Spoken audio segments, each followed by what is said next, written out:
তখন কিন্তু এটা কমে আসছে কিন্তু। তো অটোমেটিক্যালি তখন মানে আপনি আইনের আওতায় চলে আসবেন, তখন এই জিনিসটা কিন্তু অনেক বেশি ইফেক্টিভ হবে কিন্তু।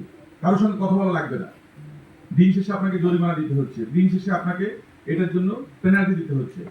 তো এইটা কিন্তু একটা গুরুত্বপূর্ণ জায়গা। তারপর আমি যেটা বলবো, যেহেতু আমাদের জন্য বা আমাদের প্রাণ প্রকৃতির জন্য এই জিনিসটা করা দরকার। আপনারা যারা বিভিন্ন পর্যায়ে কাজ করছে, বিশেষ করে আজকে অসংখ্য সংগঠন আমি দেখলাম নাম আছে, সেই বাপা থেকে শুরু করে একদম মানে ধরতি সহ অসংখ্য সংগঠনের নাম দেখছি আমি এখানে আছে, যারা আজকের এই আয়োজনের সঙ্গে যুক্ত আছেন।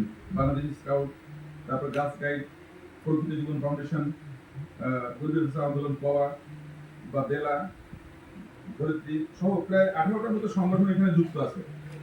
আমি মনে করি যদি প্রত্যেকটা সংগঠন এই ব্যাপারে যদি তাদের নিজেদের আলোচনা করে, একটু ছোট ছোট টিম করে যদি অ্যাওয়ারনেস প্রোগ্রামগুলো করে, সামাজিক যোগাযোগ মাধ্যমে যদি এগুলো নিয়ে লেখালেখি হয়, তাহলে কিছুটা হলেও এটা কিন্তু একটা আলোচনায় আসবে।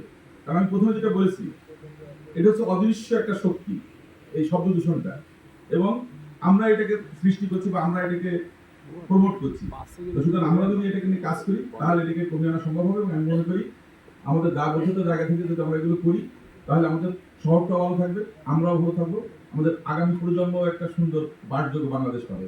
আমি কথা বাড়াবো না, যেহেতু আমার সময় হয়ে গেছে, আমি চলে যাচ্ছি। আজকের এই আয়োজন সফল হোক, সুন্দর হোক, এবং আমাকে কথা বলার সুযোগ দেওয়ার জন্য অনেক ধন্যবাদ, আমন্ত্রণ করার জন্য। এবং আমাদের যারা মঞ্চে আছে